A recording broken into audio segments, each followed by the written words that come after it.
ఏపీలో సార్వత్రిక ఎన్నికలు జరిగి మరికొద్ది నెలల్లో రెండేళ్లు పూర్తి కాబోతోంది.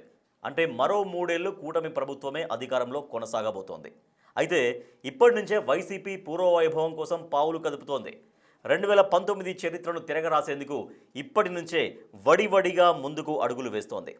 ఉమ్మడి నెల్లూరు జిల్లాలో మళ్ళీ క్లీన్ స్వీప్ చేయడానికి వైసీపీ అధిష్టానం మాస్టర్ ప్లాన్ సిద్ధం చేస్తోందట. గత ఎన్నికల్లో జిల్లాలో అసలు ఖాతానే తెరవని వైసీపీ తిరిగి పూర్వస్థాయిలో బలం పుంజుకోవడానికి పన్నుతున్న వ్యూహాలేంటి? జగన్ అప్పటి కాంగ్రెస్ పాలకులతో విభేదించి 2011లో వైసీపీని స్థాపించారు.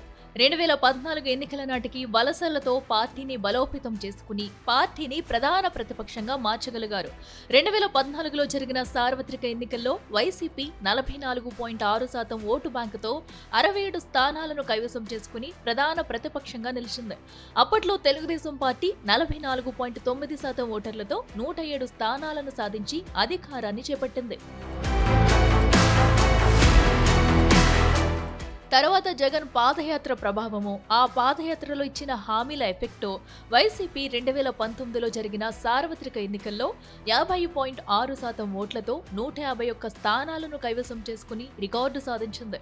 అయితే 2024లో జరిగిన ఎన్నికల్లో 11 సీట్లకే పరిమితమై అధికారంతో పాటు ప్రధాన ప్రతిపక్ష హోదా కూడా కోల్పోయింది. అప్పటి నుంచి ఇప్పటి వరకు వైసీపీ ఆటుపోట్లను ఎదుర్కొంటూనే ఉంది. వైసీపీ నుంచి కీలక నేతలు కూటమి పార్టీలోకి వెళుతుండటంతో సతమతమవుతూనే ఉంది. వైసీపీకి ఉమ్మడి నెల్లూరు జిల్లాలో గట్టి క్యాడర్ ఉంది. 2019లో జరిగిన ఎన్నికల్లో 10కి 10 స్థానాలను నెల్లూరు జిల్లా వైసీపీకి అందించింది. దాంతో కడప తర్వాత నెల్లూరు జిల్లా వైసీపీకి కంచుకోటగా మారింది. అయితే గత ఎన్నికల్లో కడప జిల్లాలో 10కి 7 స్థానాల్లో పరాజయం పాలైంది. నెల్లూరు జిల్లాలో అసలు బోణీని కొట్టలేకపోయింది. ఆ క్రమంలో తిరిగి నెల్లూరు జిల్లాలోని 10కి 10 స్థానాలను ఈసారి జరిగే ఎన్నికల్లో తన ఖాతాలో వేసుకునేందుకు వైసీపీ మాస్టర్ ప్లాన్ సిద్ధం చేస్తుందట. అందులో భాగంగా వైసీపీ జిల్లా అధ్యక్షుడు మాజీ మంత్రి కాకాని గోవర్ధన్ రెడ్డి ఆధ్వర్యంలో జిల్లాలో పార్టీ బలోపేతానికి ప్లానింగ్ జరుగుతుందట. ప్రతి నియోజకవర్గంలో తిరుగుతూ నాయకుల్లో మనోధైర్యం నింపుతూ కాకాని ముందుకు సాగుతున్నారు. సమస్యలపై ప్రజాక్షేత్రంలో ఎండగడుతూ ప్రభుత్వాన్ని ఇరకాటంలో పెట్టడంలో కాకాని సక్సెస్ అవుతున్నారని వైసీపీ శ్రేణులు అభిప్రాయపడుతున్నారు. దాంతో టీడీపీ నేతలు కూడా వైసీపీ ప్లానింగ్ తిప్పుకొట్టేందుకు సమాలోచనలు చేస్తున్నారట. జిల్లాలో ఓటమి పాలైన ఎమ్మెల్యేలతో కాకాని గోవర్ధన్ రెడ్డి టచ్లోకి వెళుతున్నారు. ఏ మాత్రం అవకాశం ఉన్నా ప్రధాన సమస్యలపై వారితో కలిసి పోరాటానికి దిగుతున్నారు. ఈ క్రమంలోనే చలో జువ్వెలదిన్న కార్యక్రమానికి హాజరయ్యారు. సాగర్ డిఫెన్స్ పరిశ్రమకు తాము వ్యతిరేకం కాదంటూని తీర ప్రాంత మత్స్యకారుల ఆర్థిక పరిస్థితిని ప్రభుత్వం దెబ్బతీస్తుందంటూ విమర్శల బాణాలు ఎక్కుపెడుతున్నారు. హార్బర్లో సాగర్ డిఫెన్స్ కంపెనీకి 29 ఎకరాలు ఇవ్వడం వల్ల మత్స్యకారులకు తీవ్ర నష్టం వాటిల్లుతుందని ఆరోపిస్తున్నారు. పనిలో పనిగా వైసీపీ హయాంలోనే కావలి ఫిషింగ్ హార్బర్, రామాయపట్నం పోర్టు పనులు పూర్తి చేశామని, తమ హయాంలో అభివృద్ధి జరిగిందంటూ ఫోకస్ చేసుకుంటున్నారు. జువ్వలదిన్నె వ్యవహారంపై జిల్లా అధ్యక్షుడు కాకాని గోవర్ధన్ రెడ్డితో పాటు కావలి మాజీ ఎమ్మెల్యే రామరెడ్డి ప్రతాప్ కుమార్ రెడ్డి కూడా ప్రభుత్వ వైఖరిని ఎండగట్టారు.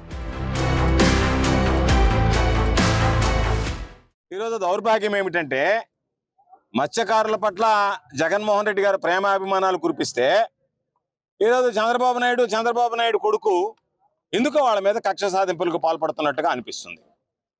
ఈరోజు దానికి ఉదాహరణ జూలదినకి సంబంధించినటువంటి ఫిషింగ్ హార్బర్ ఏదైతే ఉందో అది దాదాపుగా పూర్తయి ఈరోజు దాన్ని వినియోగంలోకి తీసుకొస్తున్నటువంటి నేపథ్యంలో మరొక సంస్థకి ఈరోజు దాన్ని బదిలీ చేయడం, దాంట్లో ఉన్నటువంటి భూమిని బదిలీ చేయడం, దానికి ఉన్నటువంటి తీర ప్రాంతాన్ని బదిలీ చేయడం అనేటువంటిది ఇది నిజంగా దురదృష్టకరమైనటువంటి పరిణామం. ఎందుకు చెప్తున్నామంటే మేము ఫ్యాక్టరీలకు వ్యతిరేకం కాదు, పరిశ్రమలు వస్తే ఇబ్బంది లేదు, మీరు పరిశ్రమలు తీసుకొస్తామనేటువంటి నెపంతో ఈరోజు ఉన్నటువంటి వాళ్ళ ఆస్తి, వాళ్ళ హక్కు, జగన్మోహన్ రెడ్డి గారు ఇచ్చినటువంటి ఆస్తి ఈ ప్రాంత మత్స్యకారులకు ఇదిగో ఈ ఫిషింగ్ హార్బర్ అనేటువంటిది మీకు నేను ఆస్తిగా ఇచ్చాను, ఇది మీ హక్కు అని చెప్పిస్తే దానిని లాక్కును వెళ్ళి వేరే వాళ్ళకి ఈ రోజు రకరకాలైన చేస్తున్నారు. జువ్వలదిన్నె ఫిషింగ్ హార్బర్ పరిశీలించేందుకు వస్తుంటే వైసీపీ నేతలను పోలీసులు అడ్డుకోవడం హాట్ టాపిక్ గా మారింది. ఇక్కడ భూములలో నారా లోకేష్ ఆవిష్కరించిన సాగర్ డిఫెన్స్ కంపెనీ శిలాఫలకంను వైసీపీ నేతలు పరిశీలించారు. మాజీ ఎమ్మెల్యే విష్ణువర్ధన్ రెడ్డి కూడా ఈ కార్యక్రమానికి హాజరయ్యారు.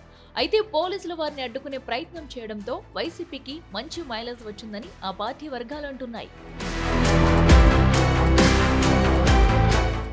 ఏదేమైనా జిల్లాలోని అన్ని నియోజకవర్గాల్లో వైసీపీని యాక్టివ్ చేసేందుకు ఇప్పటి నుంచి ప్రణాళికలు సిద్ధం చేస్తున్నారట. అటు వైసీపీ నేతలను ఎదుర్కోవడంలో టీడీపీ నేతలు డీలా పడుతున్నారని జిల్లాలో రాజకీయ విశ్లేషకులు టాక్.